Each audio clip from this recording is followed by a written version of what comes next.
Whoa! Countdown was totally a lie. There wasn't 8 minutes to go. It's right now. We're starting. Yeah!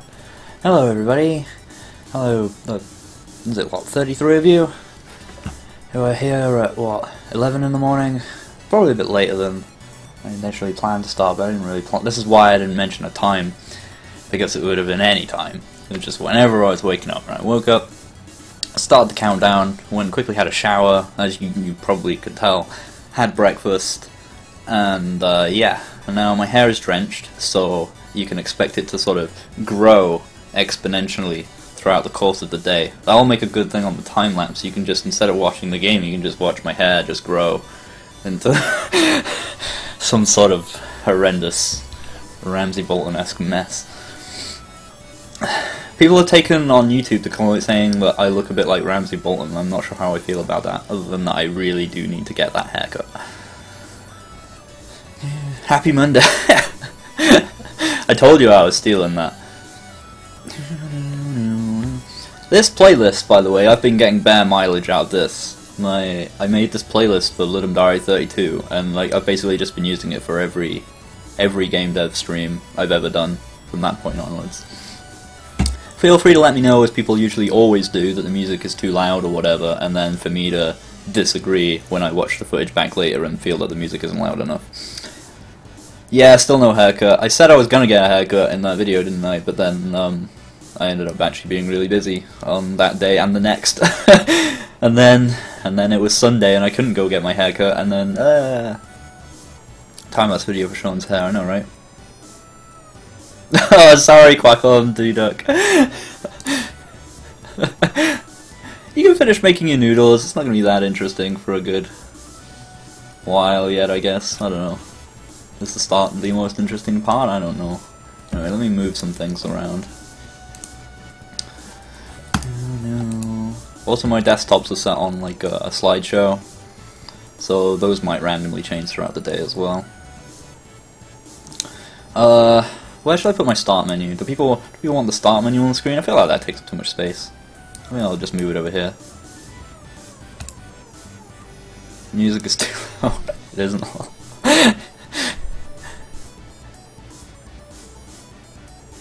Oh yeah, I should probably change that text. That's a good point. Well spotted.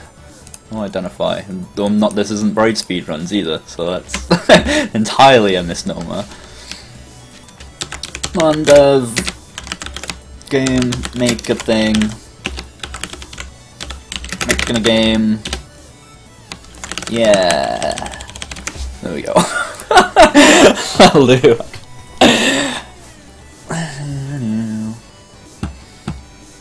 All my PC backgrounds come from, what's it? Wallhaven. Formerly Wallbase. Pretty cool site for getting cool wallpapers. Or if you turn on NSFW, it's just pictures of naked ladies. But there's also lots of really nice wallpapers. Right, so we need a new thing.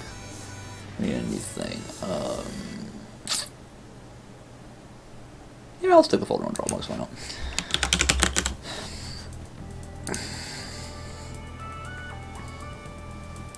So,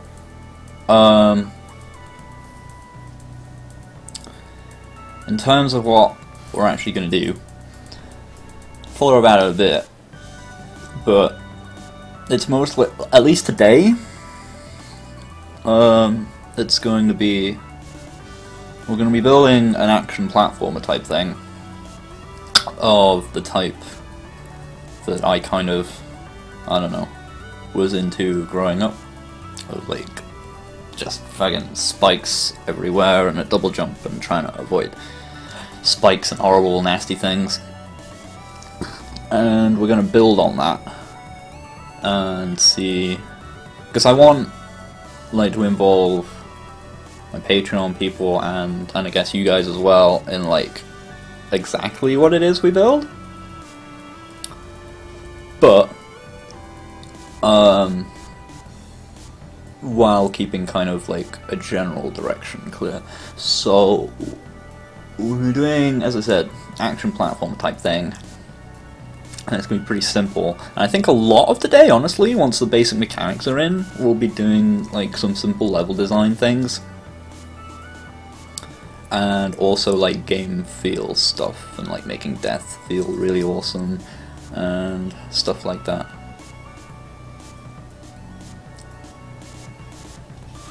It's 5 AM where you are, dang. Should we duck shooting lasers every time it quacks? That's another thing as well, is I'm going to leave all the artwork kind of blank today, and then we'll try and decide like theme of the game together in terms of like context and stuff like that, and like we can decide what the main character is going to be and stuff like that.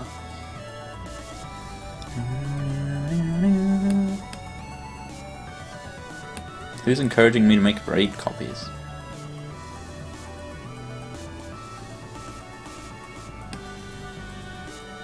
Who's even suggesting we make? No one's suggesting we make a raid copy. Raid's a puzzle platformer. Very slow pace, very not the type of thing we're doing. But anyway, basically just gonna run through the standard stuff I do when making a platformer for now. Although with a few mild differences to the things I do like in my tutorial, because some things actually changed with GameMaker that make doing this a little bit differently. Make doing this a little bit different. Yeah, whatever. How's... okay.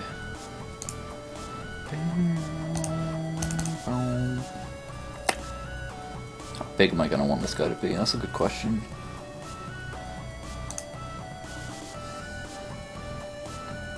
People ask me about this sort of thing all the time, and I'm always just like, I don't know, it depends what's good for your game. Like what sizes things should be, and what like resolutions and stuff to use. I think I know how I'm gonna do room stuff. So if that's gonna be that big, I think the player... am I gonna want it to be super small? Maybe I want it to be 64 by 64, I don't know. Probably sort of in between that.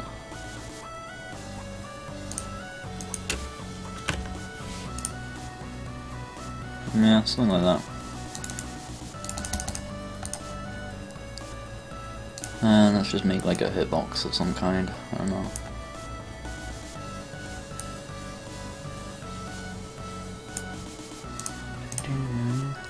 Should we do like the classic green square?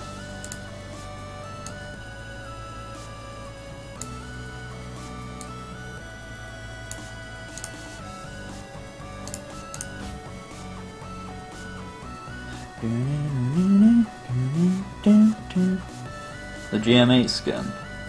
Nah man, I like the dark skin.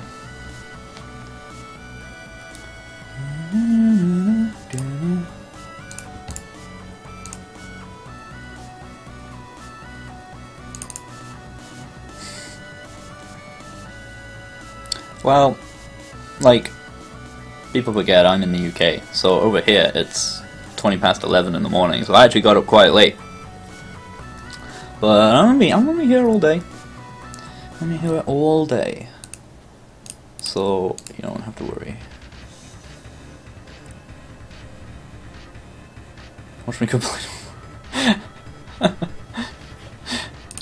I picked a weird choice of comparison given everything I just said though, to say like we should make less braid copies.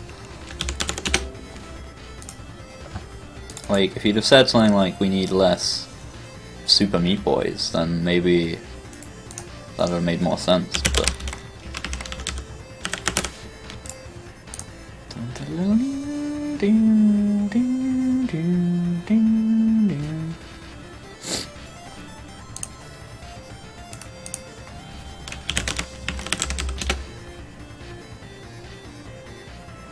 No, I like the dark skin. You quoted me incorrectly. I mean, I guess that's still kind of out of context racism, but I said it the other way around. I said I like the dark skin.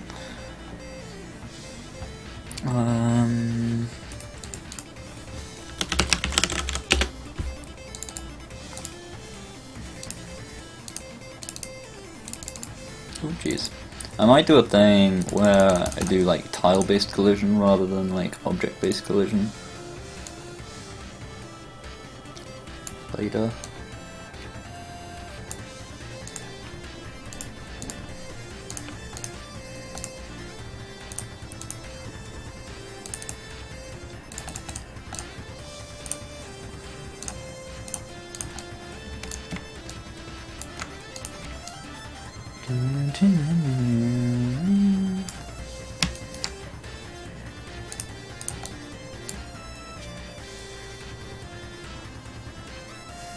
Basically, we just need less 2D stuff where you control a protagonist. Is that what you're saying?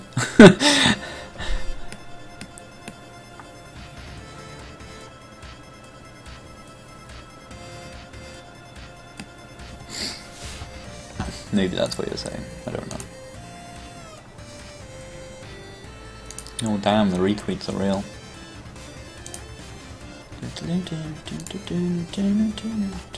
My Twitter notifications, man. Cray cray.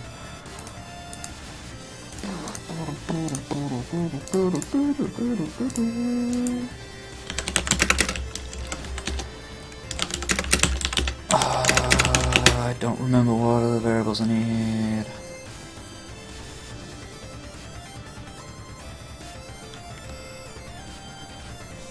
Will I need a run button? Not sure I will. Maybe I will. For now.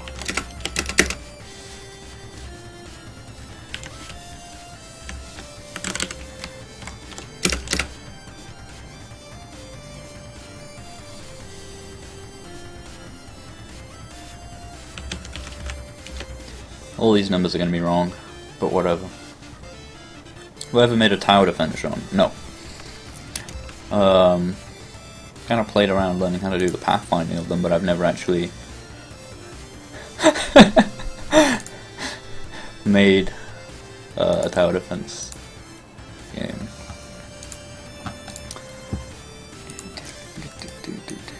I'm just laughing at Twitter. What am I doing now? Alright.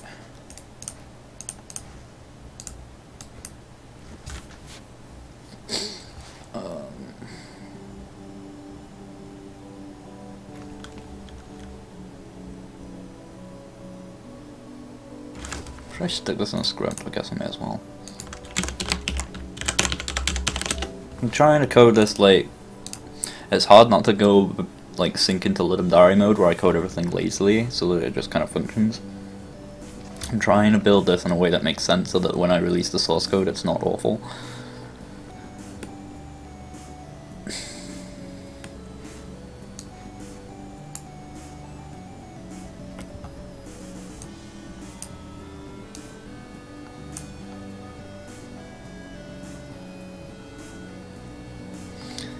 For now, what we're making is just a platformer, and it's gonna grow from there.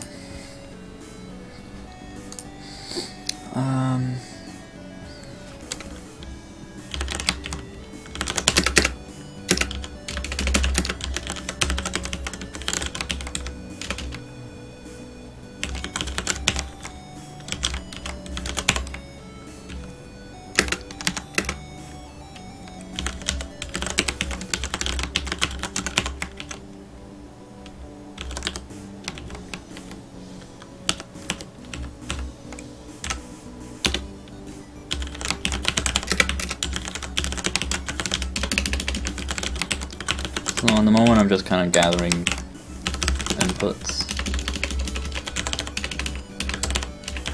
If I can type.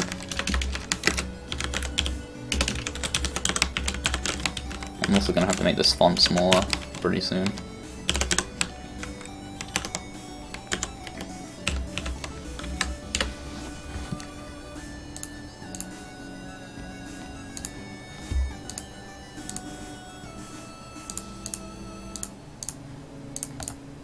There we go.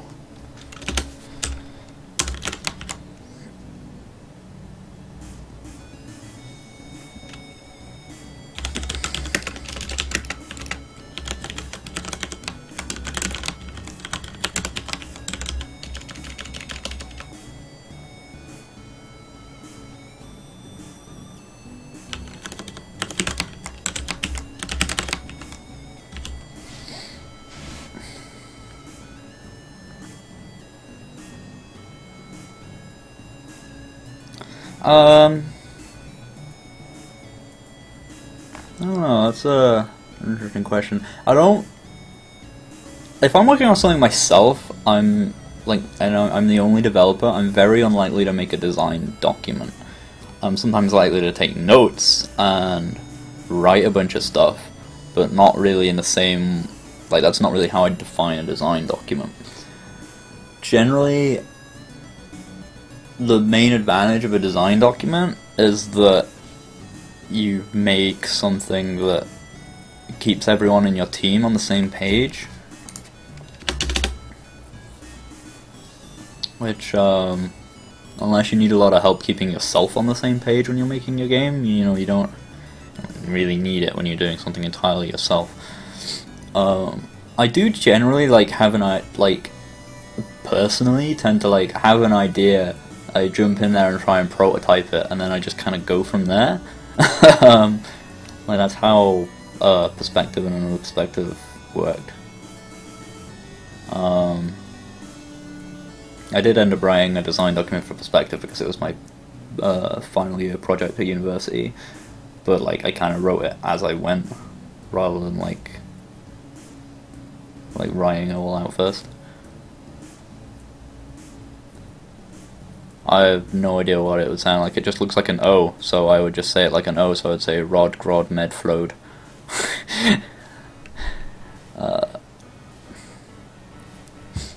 I am working alone, yes. LeoFig99.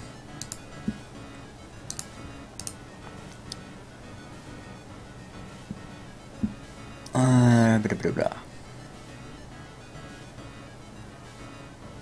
Trying to remember how I would do acceleration and stuff now. I should probably set up a state machine for this player as well. So let me do an initialize room.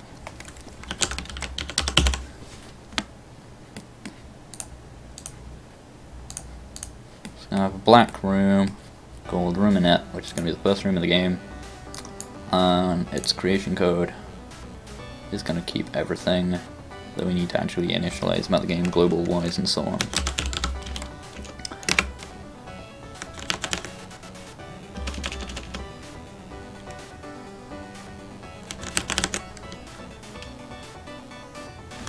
How do you write enums again?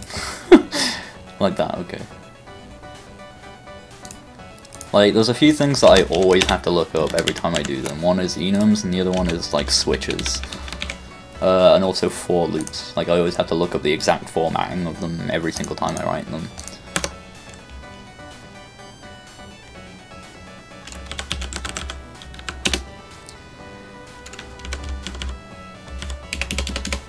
And I'm just going to a normal state for now, but I'm just going to have that set up so that I can do things with that if I need to.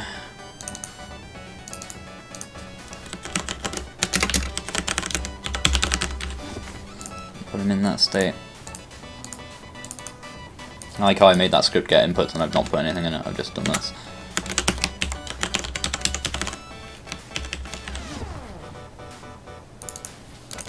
I can pop that in there instead.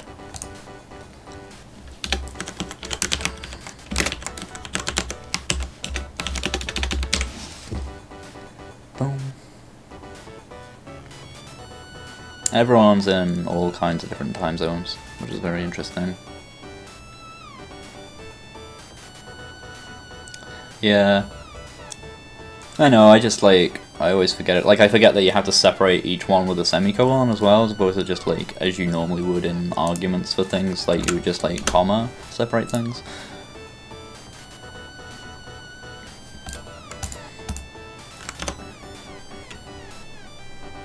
But I mean, I know it's there and I can just be oh, middle click that, okay, how does this work? Okay. You know.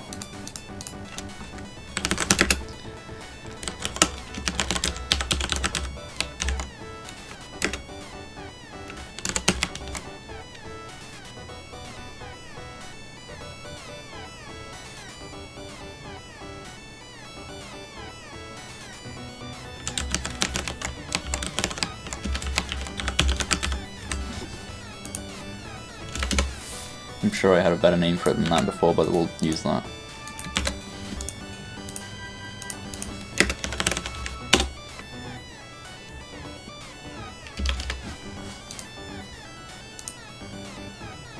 What have I screwed up here? Oh. Herp-a-derp.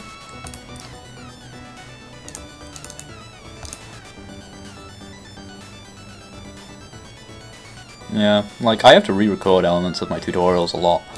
Like, just like remembering how to do stuff. Apparently someone's making a prototype multiplayer mod for Skyrim. That's pretty cool.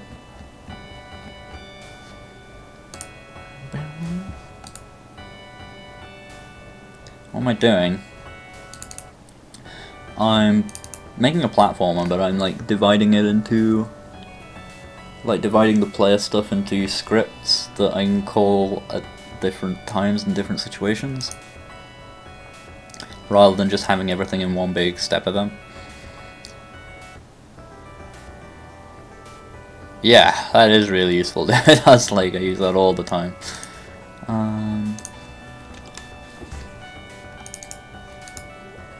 So we have the inputs now. I'm just trying to remember how I do like acceleration and stuff.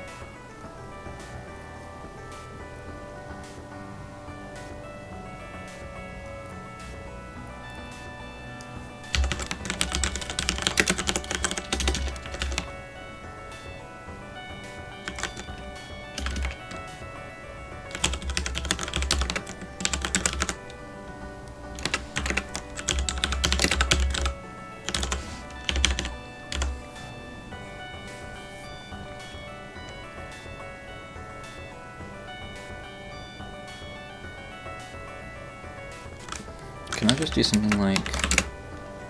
It's been a while now. What did I call the acceleration variable? ActW.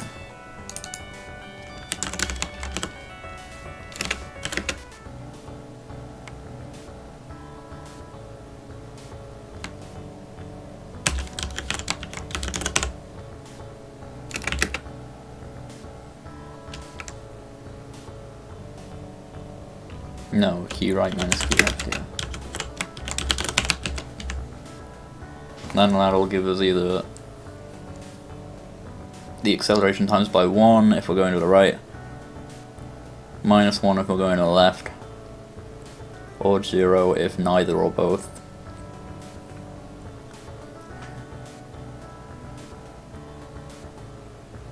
And then I can do that without having to think. Where do I want to decay the speed? Because I'm going to have to decay it over time. Based on some sort of friction.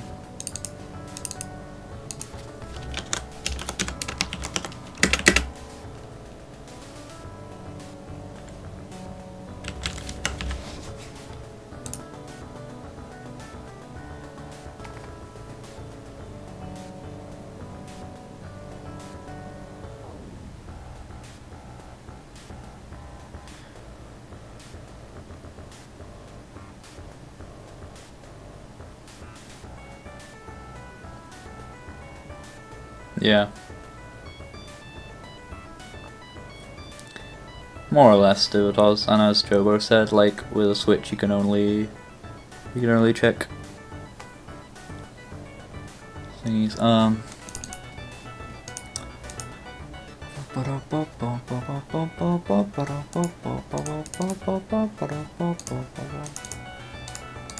This is where I just forget how to code. I'm just trying to think how I want to decay.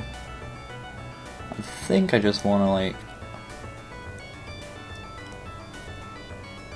I think I want to apply that movement before. I don't want to decay it immediately.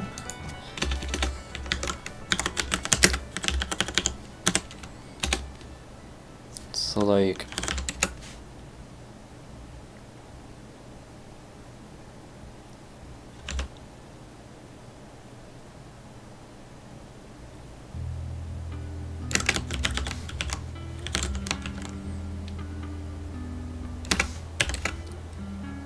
B times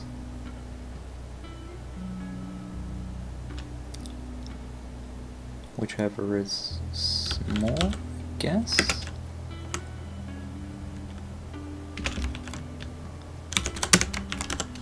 the friction, and HSB itself.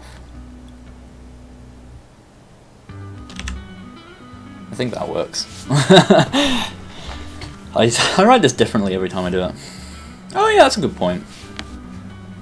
Kind of comments and scripts. Well, I mean, actually there's no point in me doing that right now, Jobo, because these scripts don't really, they don't have arguments. So like, these particular scripts, I know I should do that in like the step event stuff like here or whatever.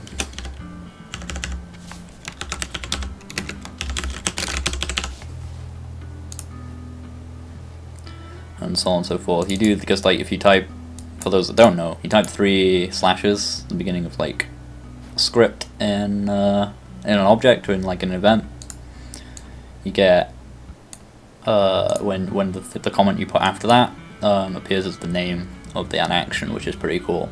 And if you do it in scripts, you can also like give yourself like a help menu of stuff so you can see your art. You know how normally when you type like a place meeting and open bracket, like it comes up at the bottom down here with like X, Y, and OBJ and tells you what things you need. You can basically make your scripts do that by saying like, say if I put the name of the script in here, player, step, normal, argument 1, argument 2, like that. I think that's how it works anyway. Then when I put in the brackets here where I called that script, it comes up at the bottom, script player step normal, argument 1, argument 2, if you format it like that. It's pretty useful.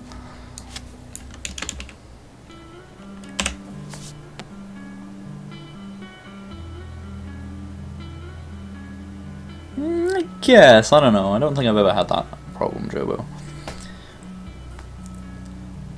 Generally, yes, Quacklam, T-Duck, but it depends.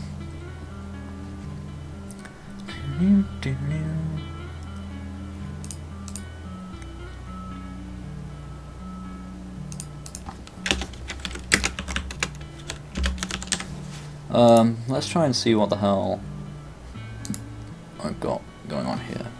I need to cap that speed as well, don't I, really?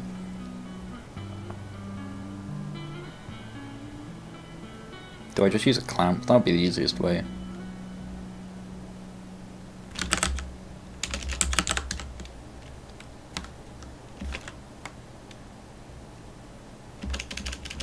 Or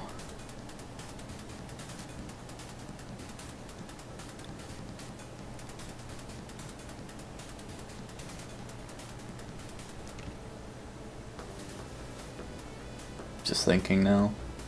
Brain's gone off into the future.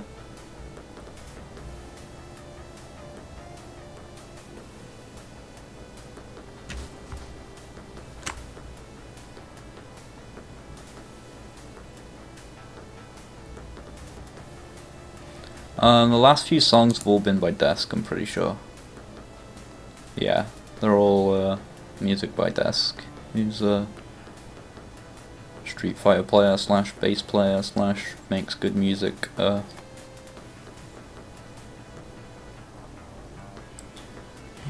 that's including this song.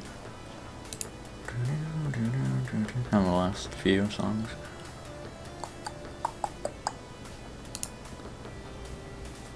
I'm just trying to think if I should wrap a cap in here or in another thing.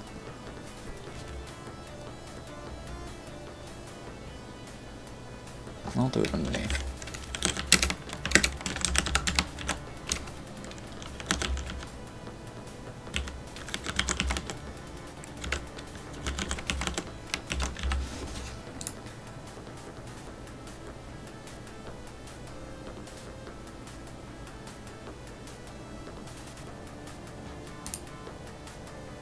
Yeah, that'll do. That should probably work now, actually.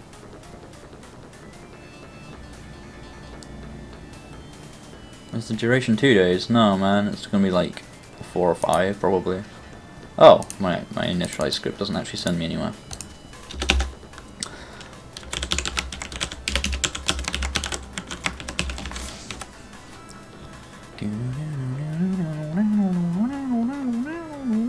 much did my chair cost?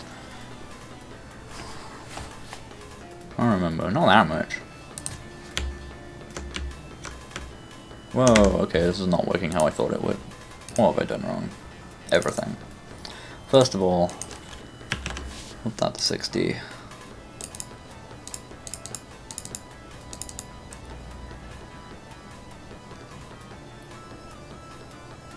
I've just woken up. We can all forgive me for being terrible at code, right?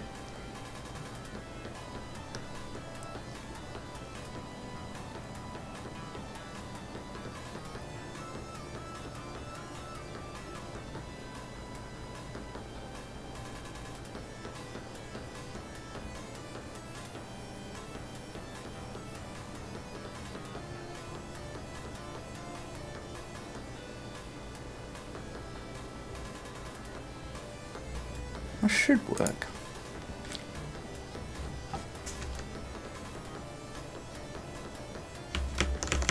It doesn't, but it should.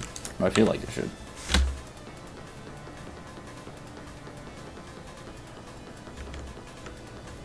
Works going that way. But then like just doesn't decay going the other way. Actually minus equals sign of Hesper. So it should be like minus minus 1, so plus times and then oh.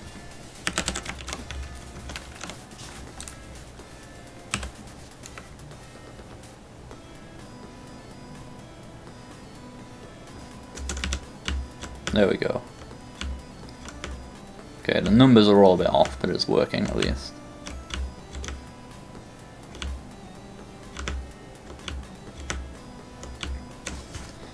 So let's make the acceleration a bit more. What is a room creation code? It's, yeah, as described, it's like a create event for the room. So basically all this room does, this blank empty room rm underscore init. It's the first room of the game that's run, and so in its creation code I can do everything I want to happen at the start of the game before anything else happens ever. And then at the end of that creation code I just tell it to go to the next room, so it only exists for like one frame of the game. And then sends you immediately to this room.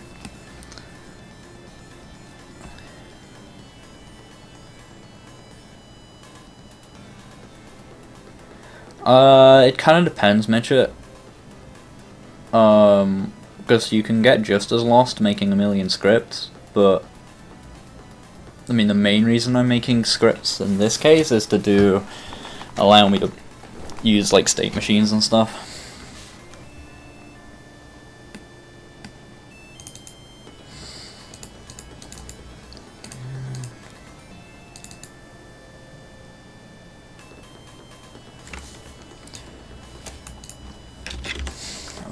Okay.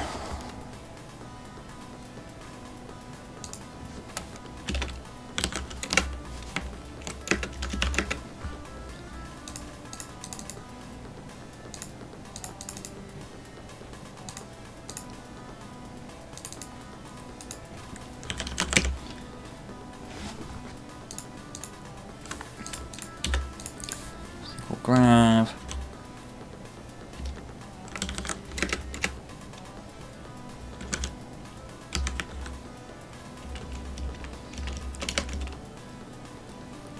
And like if you're on the ground you jump, I guess.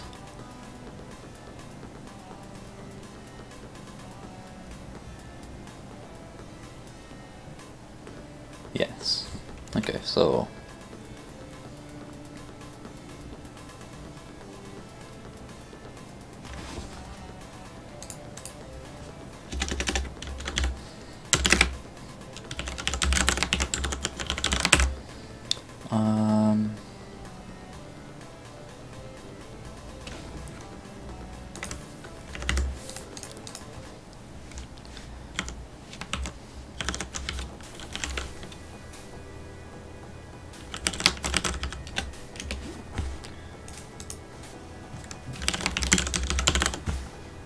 park allied and make that a child of it.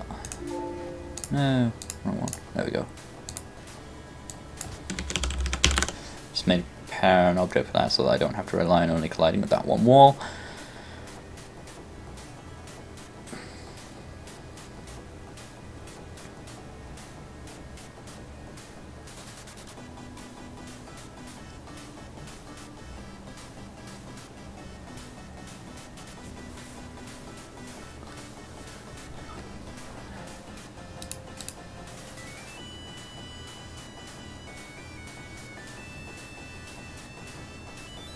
What's the theme gonna be? That's a good question. Not really decided yet. Alright, the other thing we want to do with this is round it, because it doesn't do that anymore, which can cause annoying problems. For reasons better known to Yo-Yo Games and maybe better programmers than me, they changed place meeting so that the X and Y coordinates are no longer rounded. Instead they're floored, and apparently that's a bit faster. But that can cause weird problems, that if you're doing a place meeting at like X of 40.9, it's not gonna check position 41, it's gonna check position 40, even though you're at 40.9, you know. So the only way to fix that is to include round in your place meeting checks, which is kind of a pain in the ass. I feel like that wasn't the best change in the world, but whatever.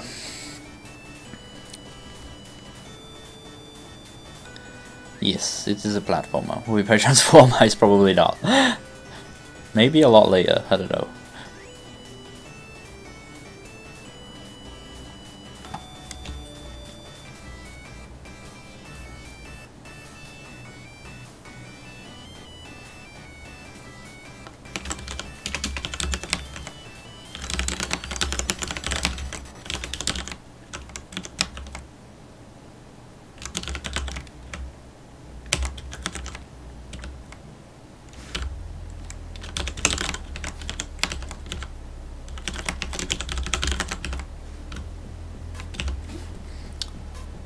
Bare brackets.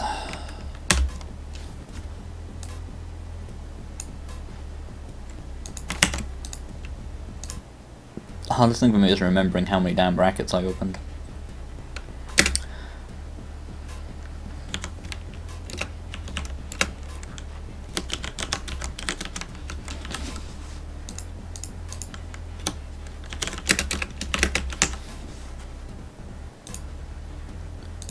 Wrong number of arguments.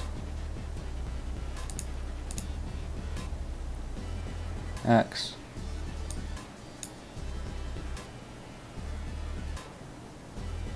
Oh.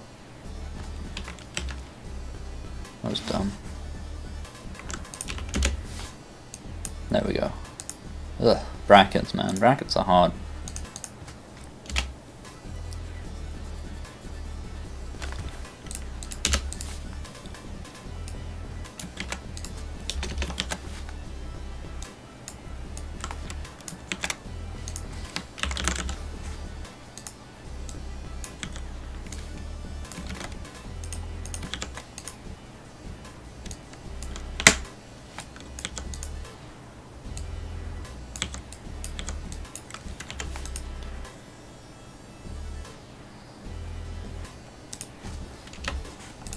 Alright, that's my collision.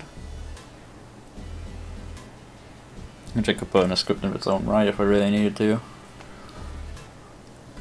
Which I may end up doing something like that later.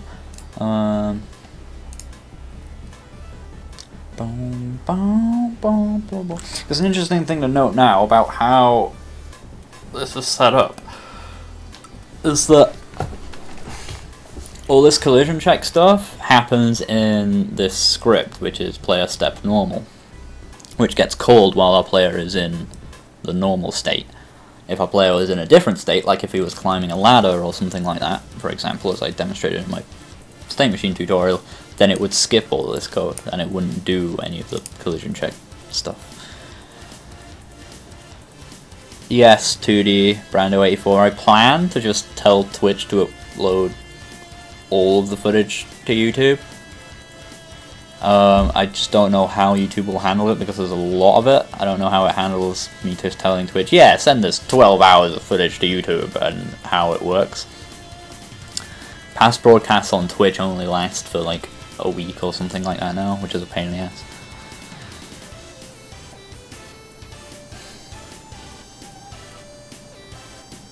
Damn, that is unfortunate, Mr. Balls.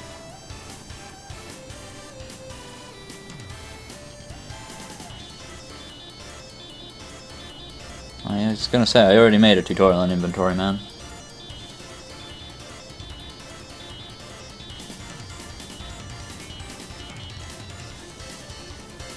Ugh, all the calluses on my skin peeling off from the shower.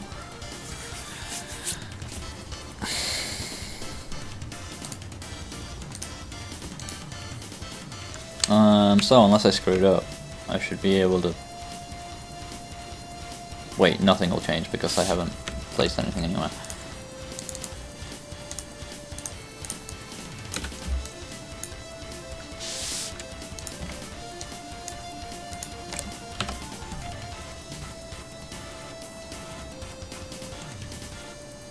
No, well, that's easy. You just kind of include a thing in the array for how many of that item you have.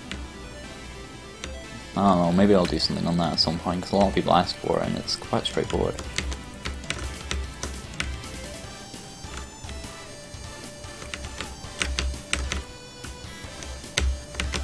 I was thinking it looks weird, but that's probably because I have thingy turned on. Turf close between pixels off.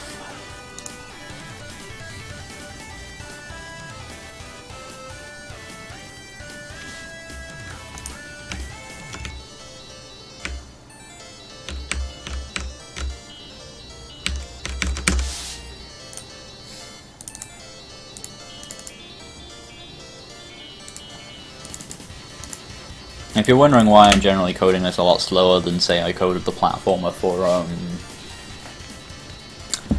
Blood and Barry 31, was it? Where I made Box, that platformer? It's because I'm trying to do it less with a focus on speed and more of a focus on making it not shit. So, like, I'm just thinking through the consequences of the things I write a bit more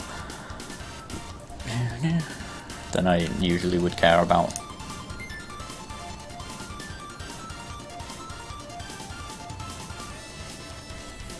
Thank you, Kaiba. I'm making a platformer at the moment. That's really all there is to say about it for now. But I have ideas for kind of where it's gonna go, but like, I also just kind of want to blend that with other people's ideas and see what we end up with.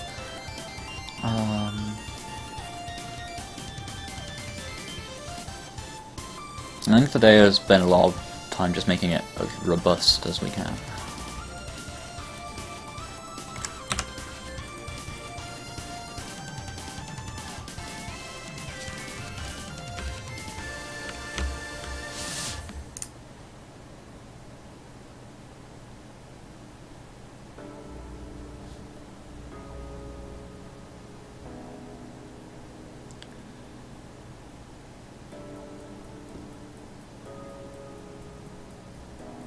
I'm just thinking, I might have thought of a cute way to make the player bounce when he hits the floor, based on like his speed. I just wonder what that would be like. Probably terrible. I might try it anyway.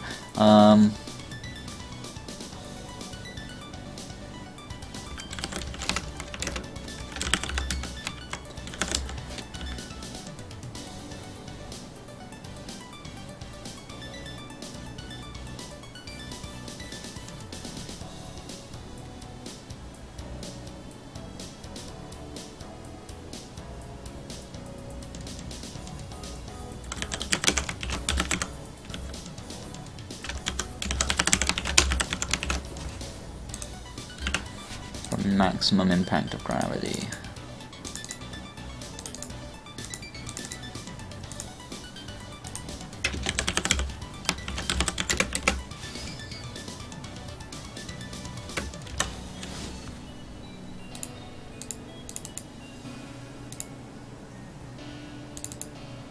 Because I have a tendency now, whenever I want to go back to a step event, to go to the step event of the player, even though it's not in here. This is just the switch statement. Although I can go from it from here. You can also, not only does like middle clicking a thing bring up like the help menu, but middle clicking a script brings up that script, which is pretty cool. Dun, dun, dun, dun, dun, dun.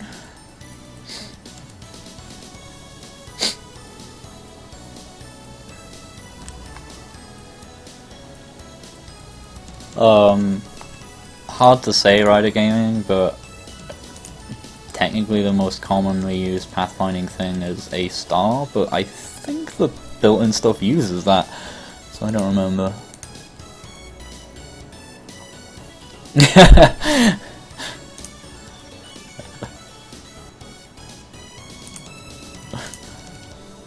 Show us the Twitter.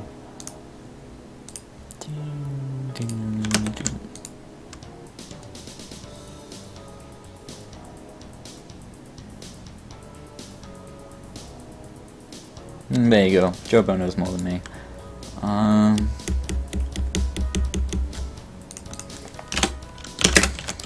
like including multiple place meeting fields, the ones I've already done, but given those ones check a very specific spot, I guess I kind of have to have another one.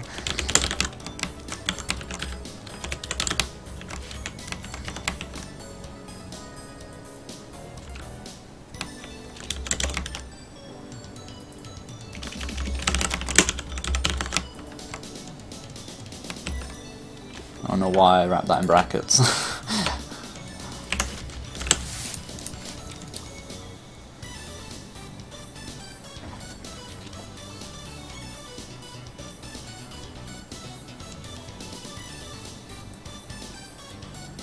Should do that at the start of the frame, really.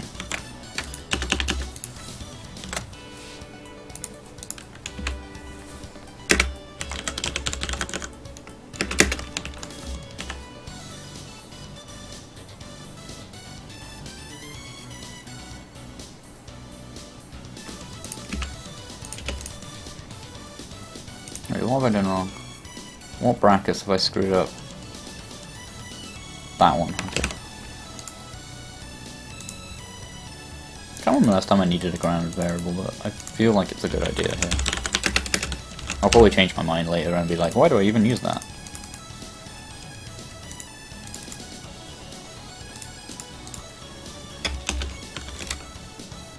I feel like maybe I should stick that outside of the step event than normal. I might do that later.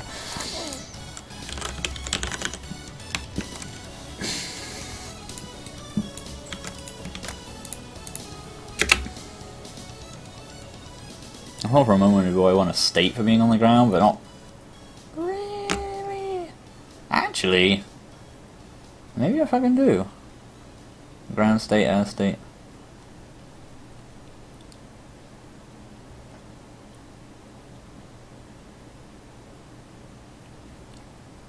Maybe if I can do.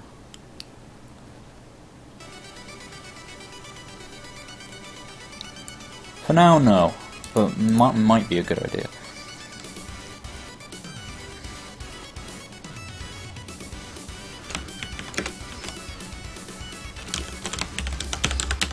Just anytime I include like an if statement like that with two conditions in it, I feel like, why doesn't this just have a state for it instead?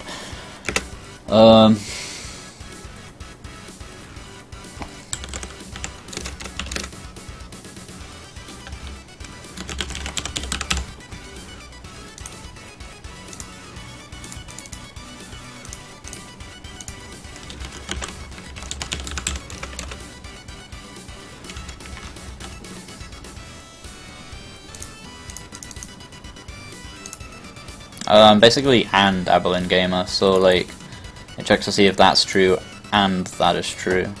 And you can do OR as well by doing that. Which then checks to see if either one is true.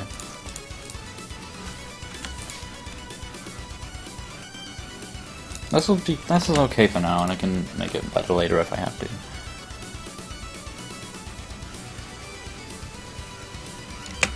Whoa, that's a big jump. Mostly because the gravity's so low, I think. not used to working with things of this size either, so everything's a bit different.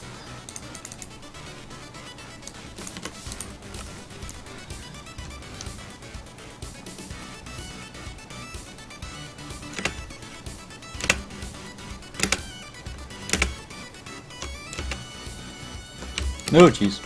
Oh wow, how did that happen? Huh, I can wall jump.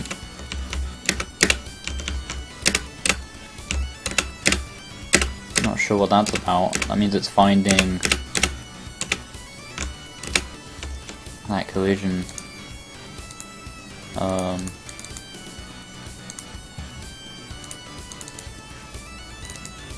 in an unexpected way.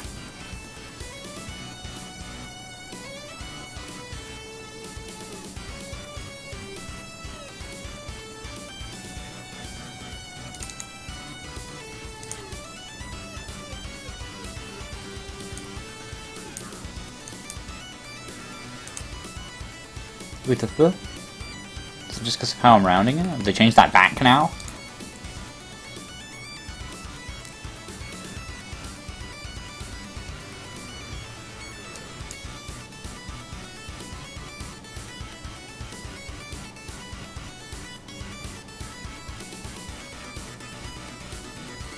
Why would that happen?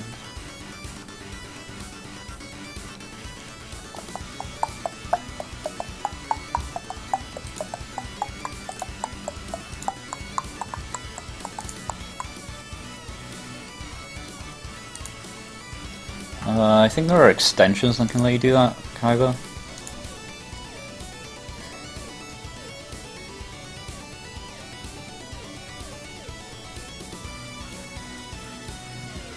Just curious. I don't think this should matter.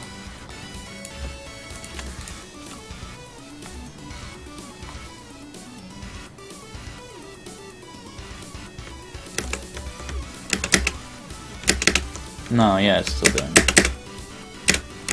Why would that happen?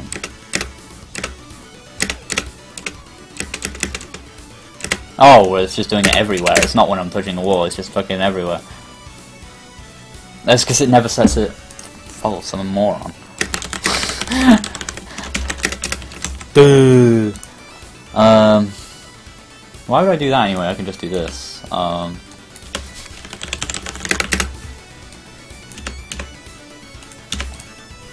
It's way smaller.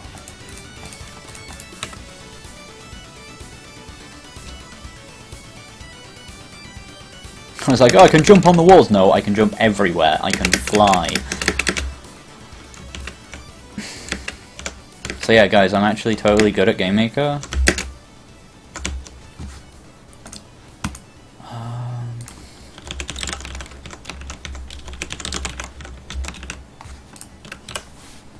I'm gonna put the round thing back. Oh, someone pledged to me on Patreon. Am I over 600 now?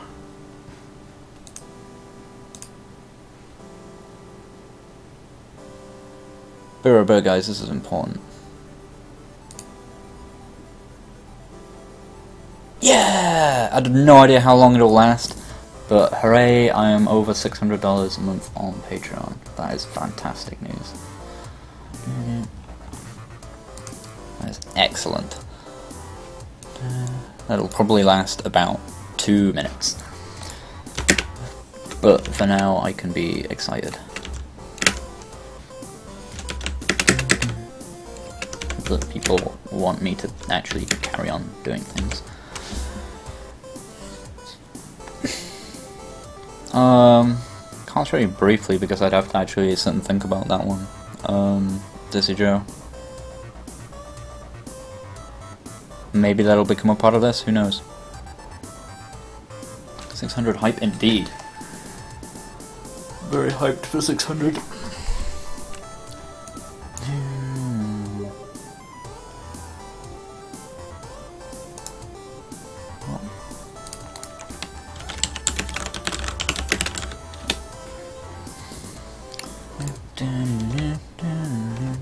Right, okay.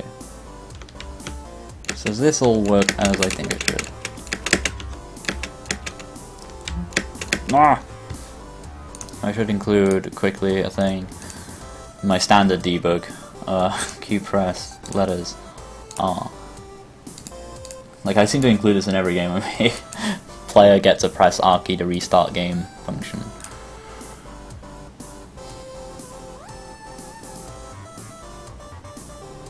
Yeah, bicep.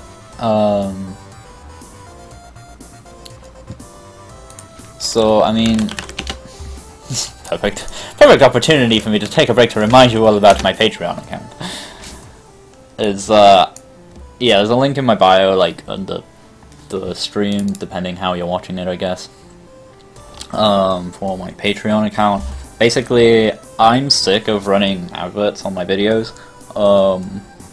I'm sick of playing, like, the YouTube game of, like, trying to get as many views as I can and as many subscribers and stuff as possible. I mean, all that stuff is always helpful, of course, because it grows my audience in general, but, like, it takes my focus away from just doing good content and doing content that's attractive, you know what I mean? So I run the thing, I run a Patreon page, which means people can pledge to me if they want to see my work carry on going. And in exchange for that, you get to, like, vote on the tutorials I make, and you get kind of more access to me. And who's messaging me on Steam constantly? Can they go away?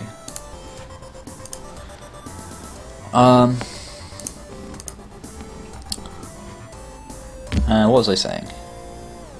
Yeah, so these people are basically awesome. These 129 people, they keep me doing what I'm doing, and in theory, if I can get to about $1,000 per month, it means I don't have to run adverts on YouTube anymore, and, like, I can just keep doing what I'm doing, like, forever. Like, I can just keep making videos for people and keep making tutorials and doing all this stuff and making it free for everyone forever, and that just seems, like, amazing. So that's what I'm hoping to one day be able to do.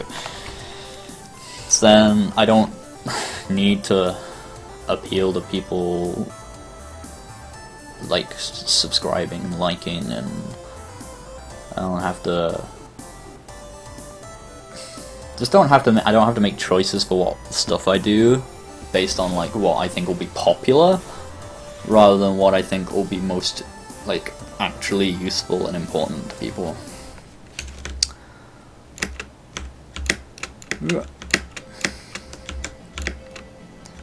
Okay, so I'm pretty happy with all this collision stuff.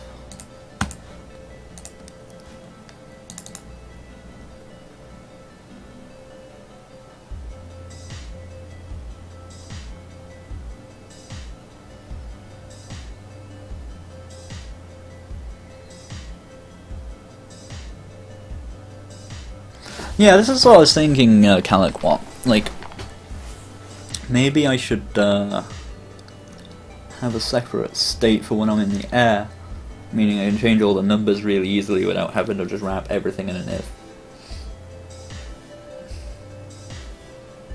I'm just trying to think if that really screws me over for anything else. I don't think it does.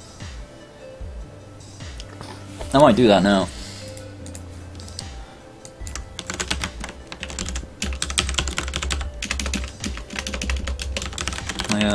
Collide and move. What I'm going to do is I'm going to take all this collision check, copy, plonk it in here, so that it's just a script, and put it here. SCR underscore player underscore collide and move. The reason for that is that I can call that again from another thing without just writing it all out twice in case I ever need to change it.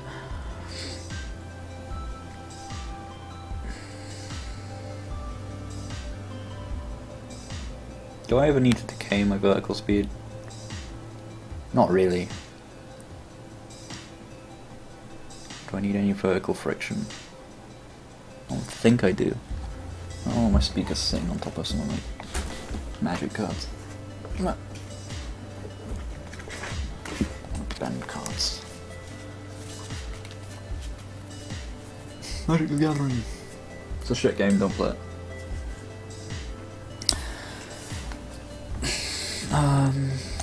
Yeah.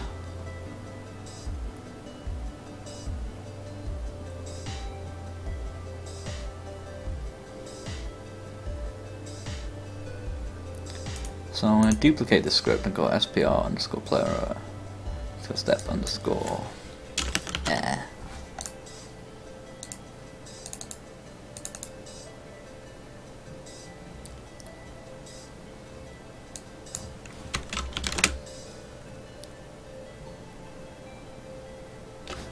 And then at the end of each step I can be like, are you in the air? If so, then become airborne.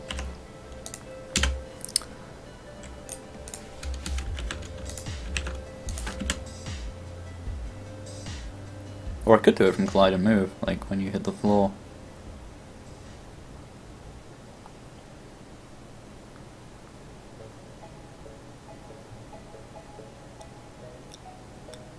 No, I'll do it in here.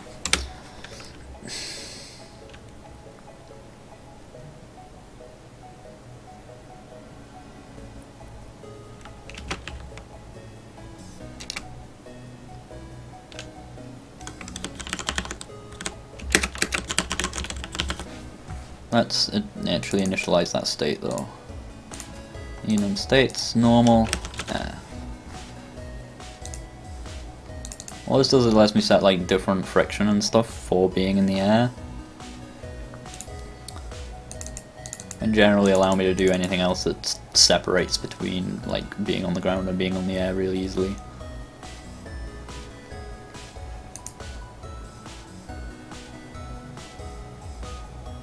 I just feel like I'm going to end up with some things I'm going to be saying like if state equal normal or state equal air, but that's not a big deal.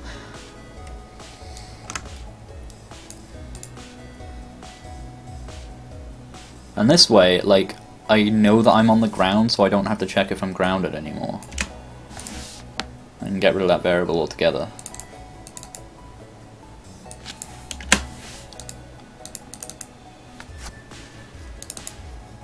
Sort of simplifies that a bit.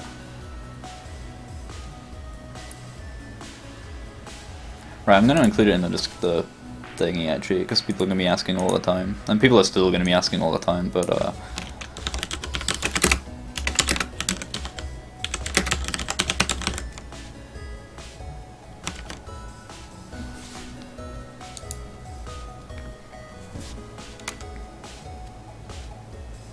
yes, it is. Toy line assembly. It's referred to as a GML or GameMaker language. It's just like a language. Simple yet actually surprisingly powerful.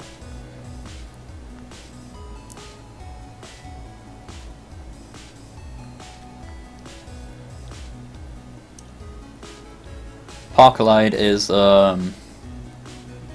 basically just a parent object under which I group all collidable like solid objects, so that I only have to check for collision with one object and it will apply to all of them.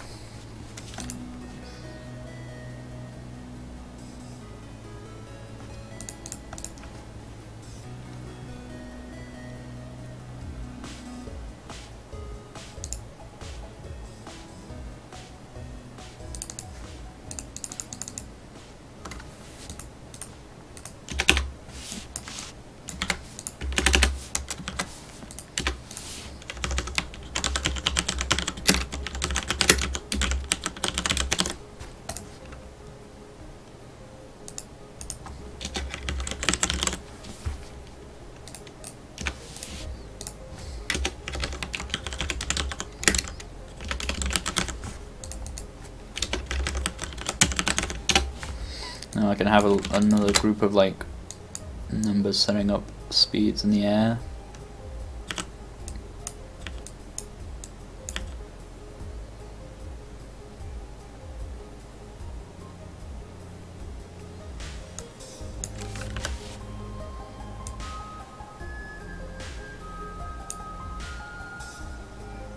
Meaning you can allow yourself to like move faster or slower in the air. I think I'll accelerate a bunch slower in the air. But also have less friction and a higher potential total speed. That makes sense to me for now, but I don't know. We'll see how it works out.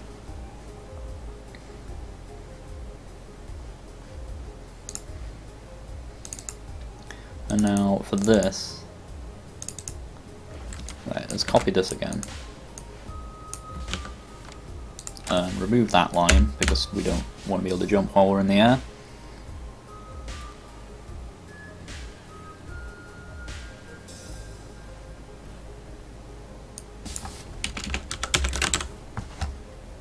And also, we want to do that as a knot.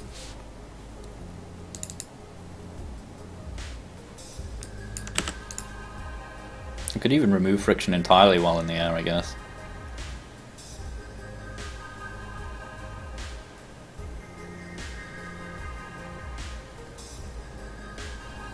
Yeah, why not? Who needs friction when we're in the air?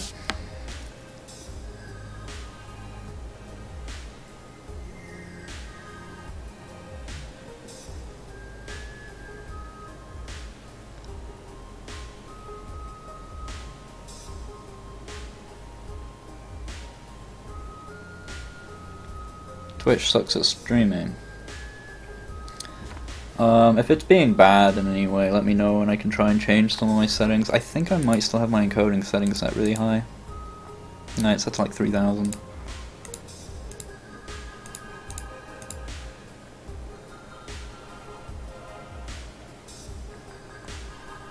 I'd rather not restart the stream. But I will if I have to.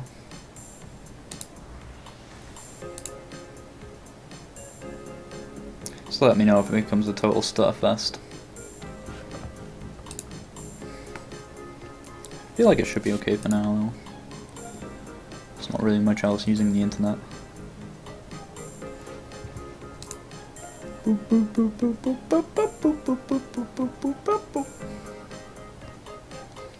So, right, that just sets us to normal. Step in the air. Like, if we wanted to now, we could even remove all control while in the air. And that's the beauty of State Machine. Just by cutting that out. But let's see how it works just now, as is. Oh, it won't. Because, yeah. We need to actually include a case for running the air step.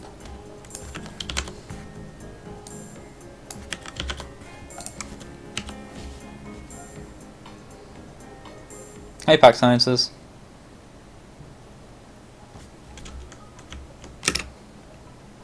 Made by Beta, they were added fairly recently, and yes, there is a help page for enums.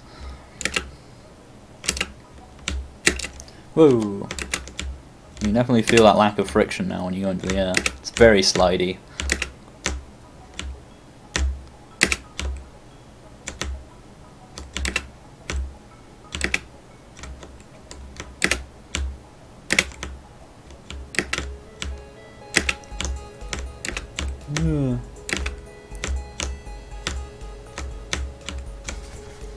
I feel like I want less friction on the ground in general.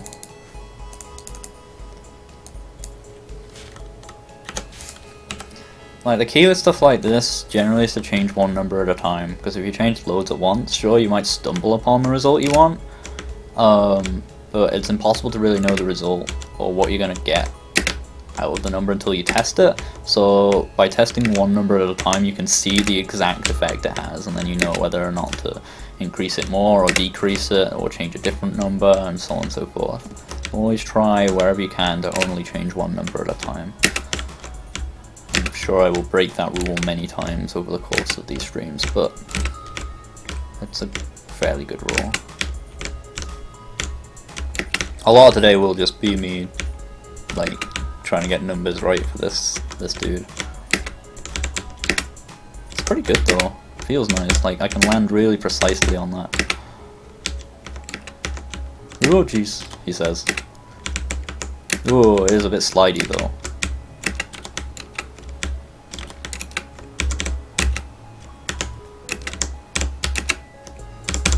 It's so slidey now that I've reduced that friction. Maybe then I'm going to put the friction back. 6. And then oh no, that's only in the air. Which also doesn't even happen, so I may as well get rid of that for now.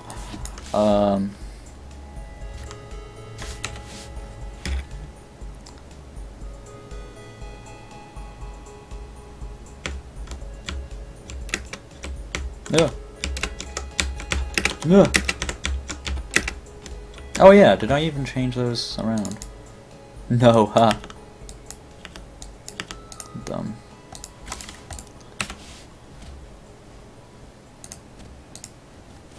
There we go.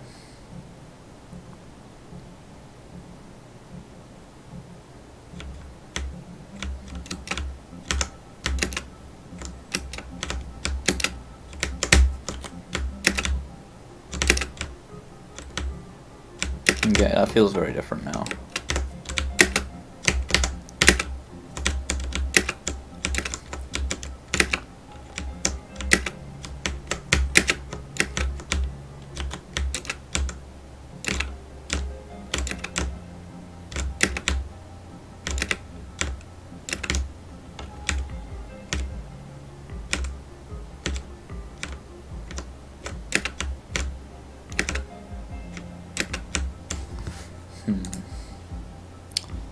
I feel like I want to reduce the max speed a bit.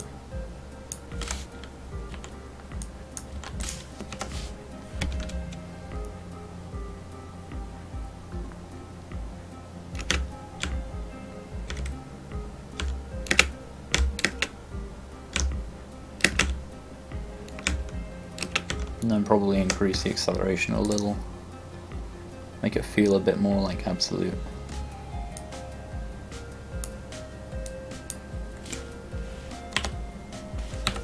Or like you just have a bit more control in the air.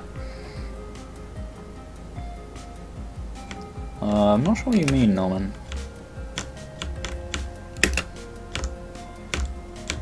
Feels a bit better.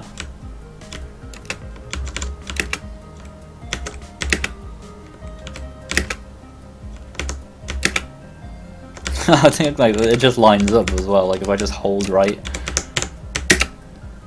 I just naturally land on that. I just think I've just worked out like my max jump distance. Just totally by chance. Like that's just me holding the direction the whole way. Like I just happened to hit it.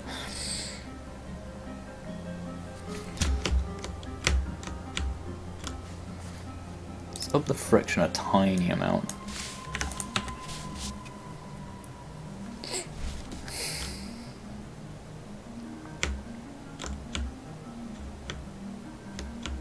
Upping friction also changes the acceleration on the ground in general though.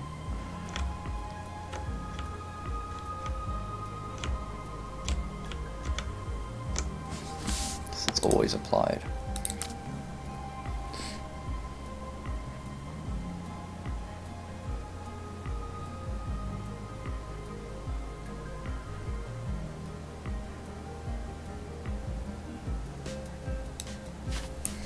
Might do this. No. Trying to think if it's worth only applying friction if you're not moving.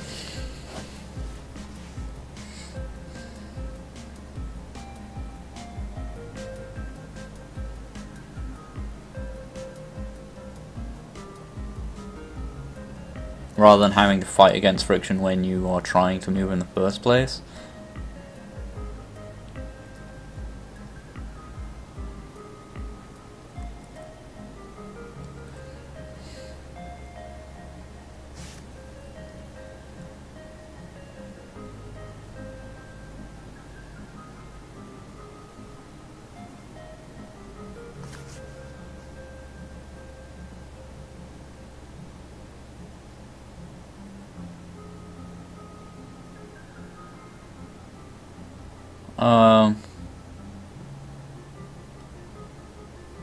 Doing that sort of thing is fine, Norman. Like,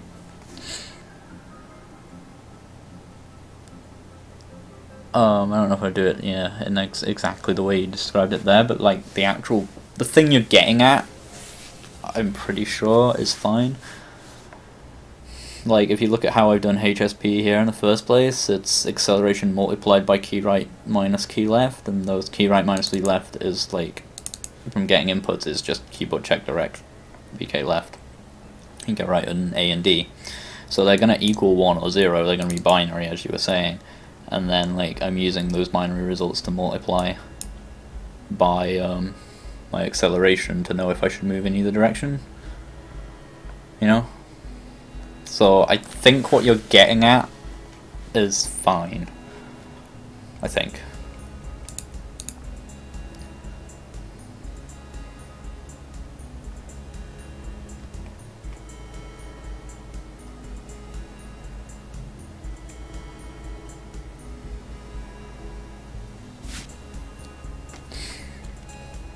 That is unfortunate, Pack Sciences. I hope you do well in your things.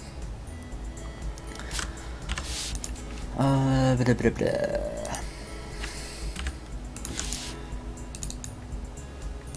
clean up the missing semicolons. There we go.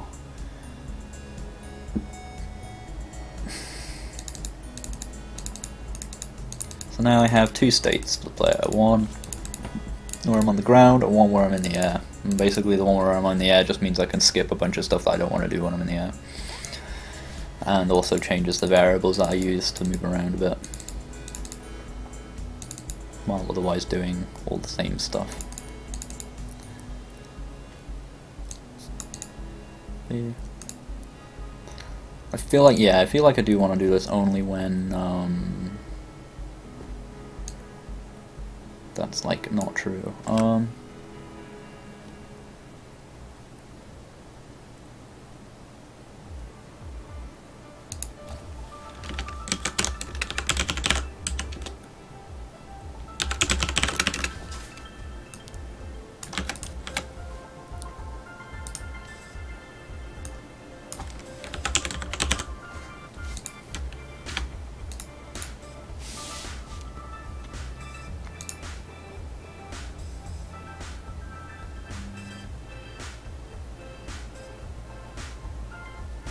Wait, no, this doesn't work how I think it will.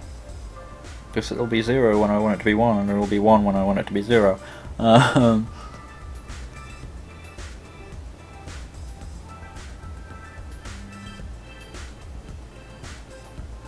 Just right, ignore all of that. I don't need to make it a separate thing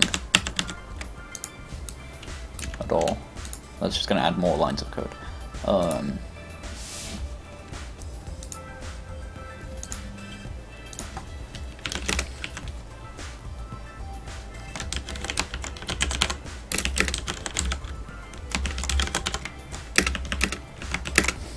Let's do that.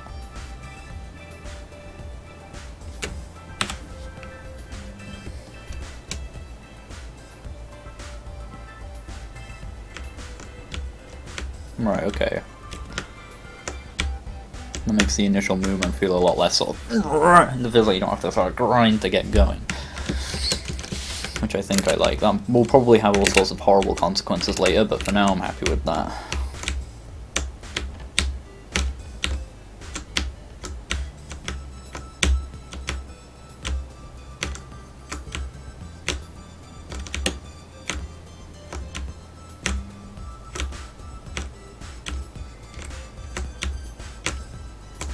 I thought if that made it faster to let go of the button and press the other way or not.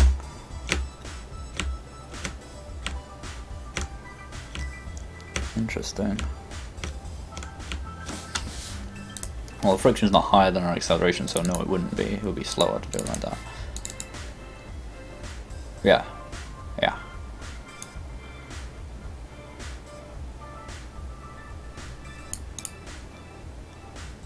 I think that makes sense.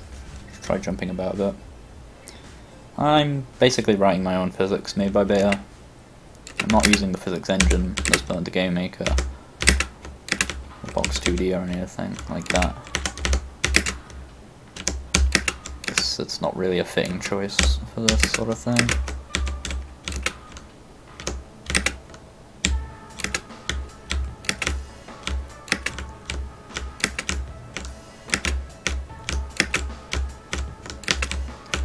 I want some more air control.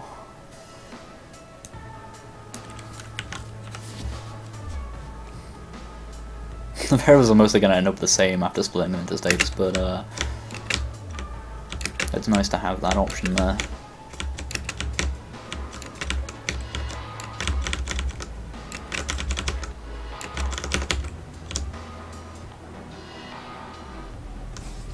Oh, you were talking to him. Never mind.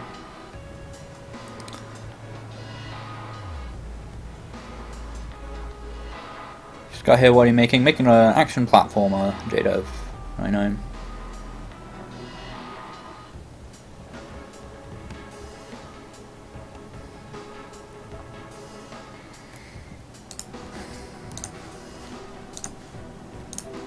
Yeah.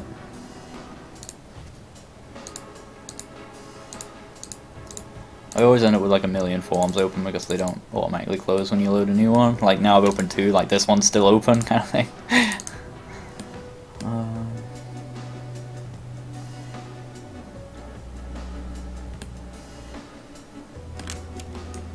Let's build something more of a sort of playground.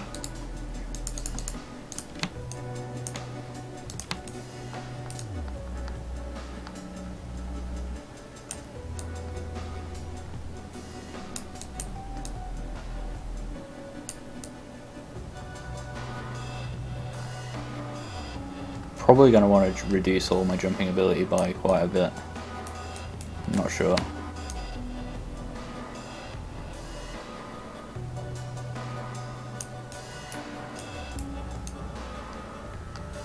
Like, I feel like it feels too floaty for what I want at the moment. I'm kind of going for a bit of an I want to be the guy type of feel, but I'm not sure.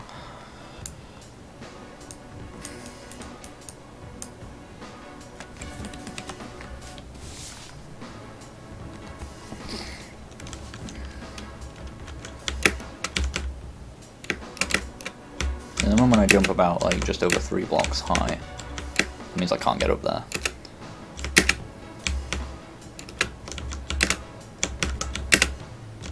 But I can jump very far to the side.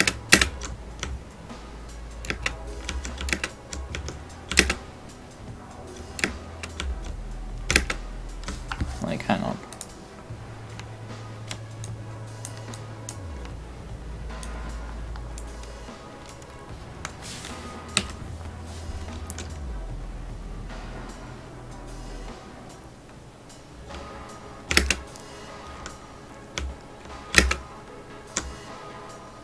So that is about my jump distance. 1, 2, 3, 4, 5, 6, 7, 8, 9, 10, 11, 12, 13, 14 blocks.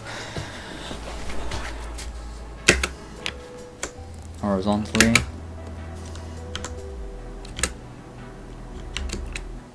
That's from a sitting start.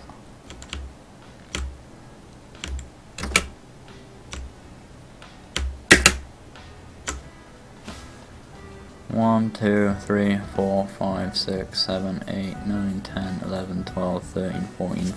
Okay, so you only get like 1 more block for that having moved.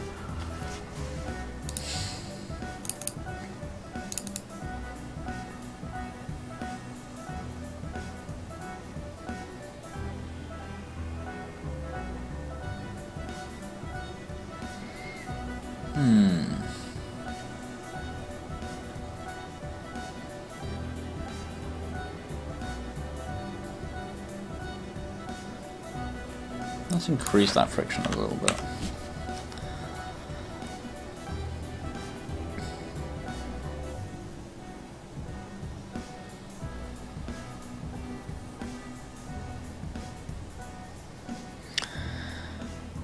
Righty gaming, I'll be streaming, as I said, all day. I will need to take breaks every now and again to eat food. Which reminds me I should set up my alarm so that I don't forget to eat food. And then I'll stop when, like, I'm just either totally mentally destroyed or I'm planning on going to sleep.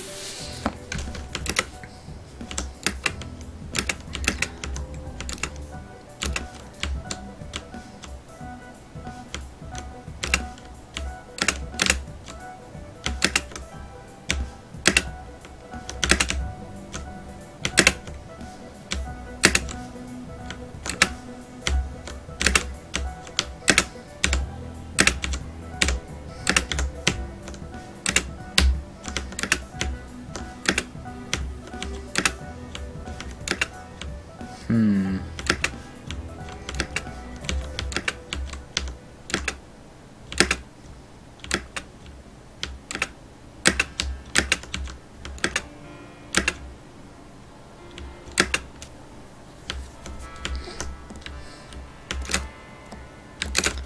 it just feels, I don't know. Can't tell if it just feels a bit too slidey still. I mean, no air friction will do that, I guess, but... Should I have friction in the air? I might have some friction in the air.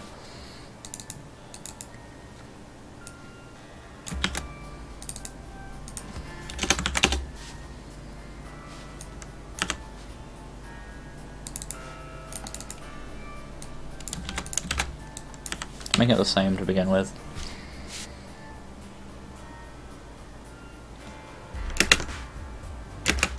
That's very strong friction in the air. Okay, let's make it a lot less than that.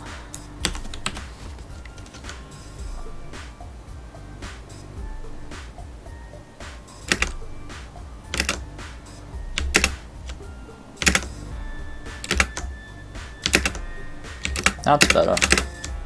Means you can let go of the button and like still like kind of come to a stop in the air, which I know doesn't physically make any sense, but like as a useful sort of player reaction sort of thing. Like players like flying towards something like and they just let go, but then they don't. They actually come to a stop. It's more reflective of what the player is like likely to want out of pressing the buttons.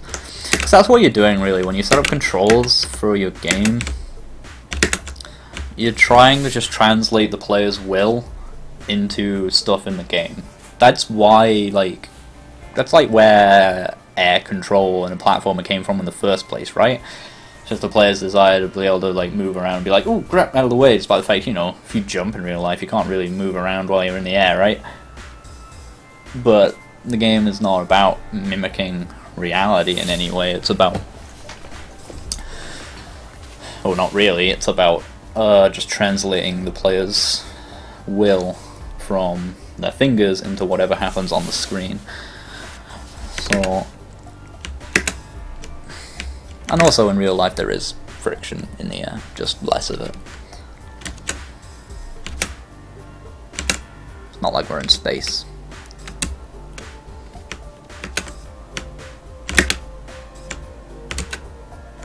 But there's still none while you're actually holding move. It only kicks in when you let go. But I think this is good.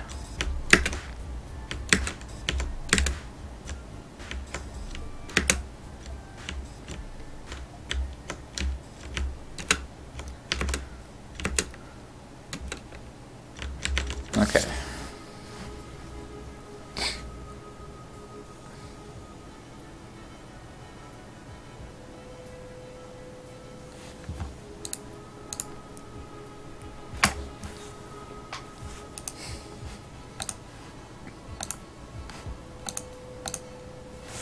So let's make things what kill you. That's always fun.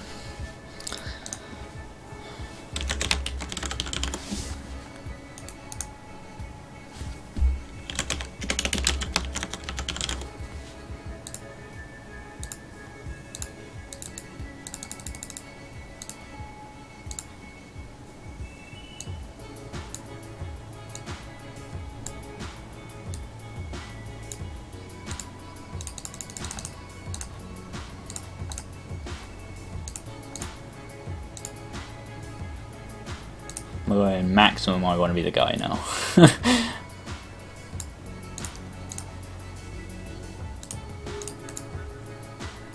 Complete with really bad looking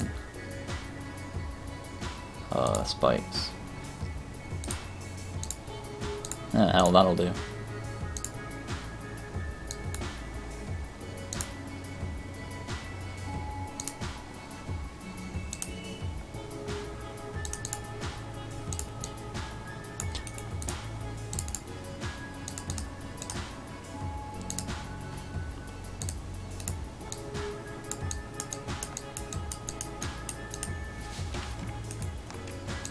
Looks amazing.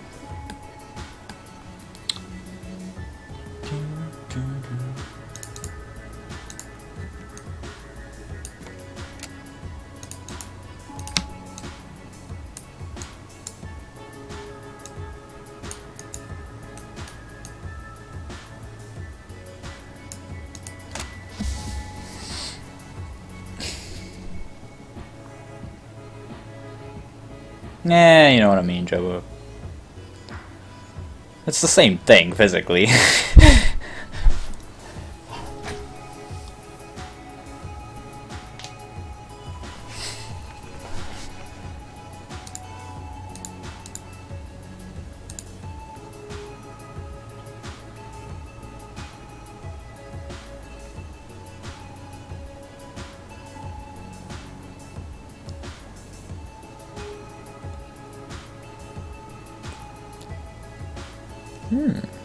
Sorry, just reading an interesting email.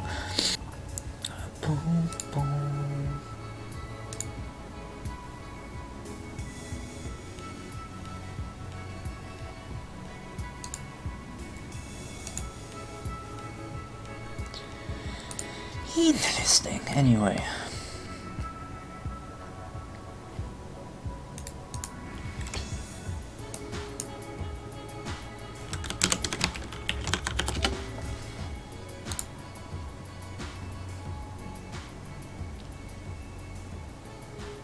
Actually, I suppose I can make a state for dying.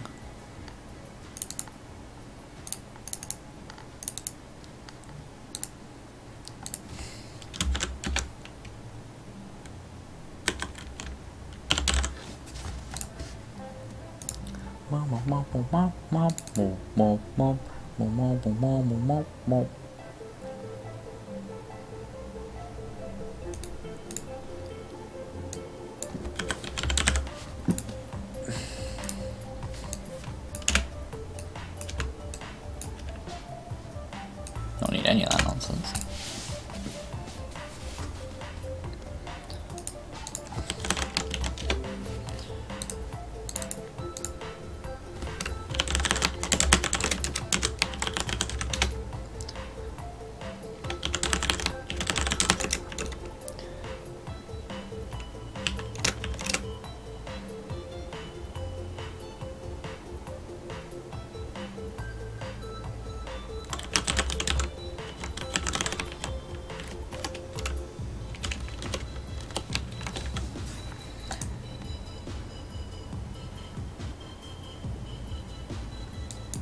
Let's just do that.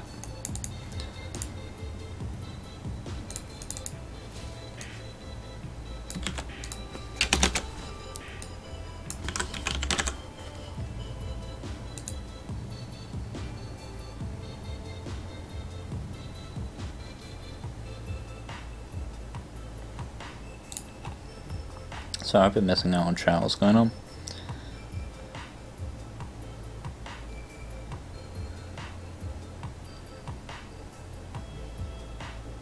Oh, right, you're trying to do a thing where you push blocks, right?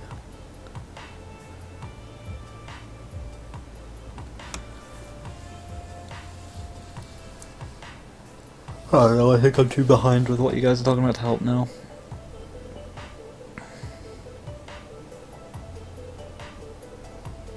Totally, Mr. Konako.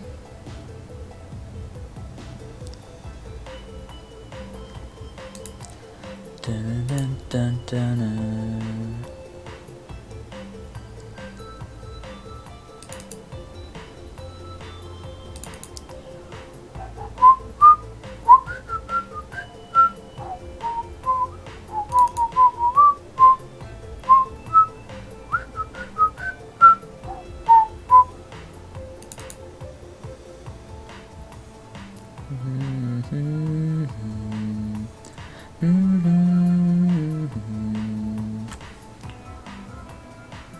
So this is one of those situations where it's like, oh, in the air you can collide the spikes, and on the ground you can collide the spikes. So should I include that in SPR Collider move?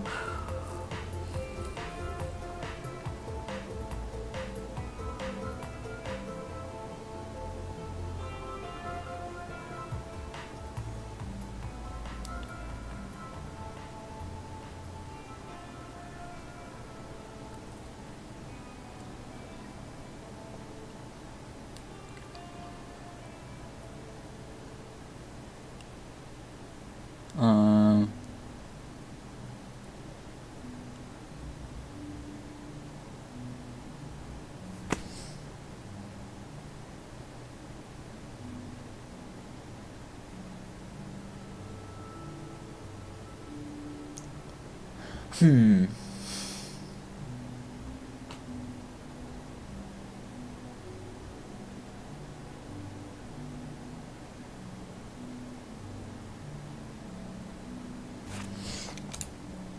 was thinking what the best way to do this would be. It's not normal.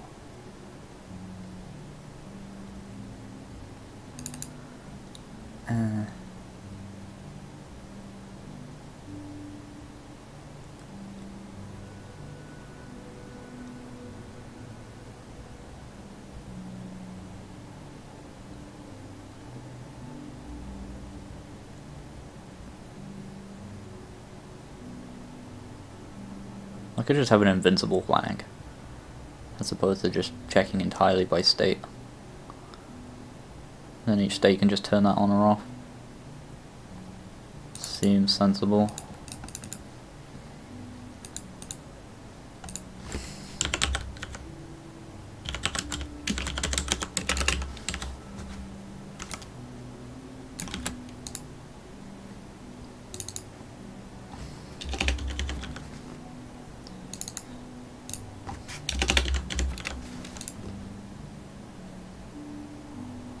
And then do it in here.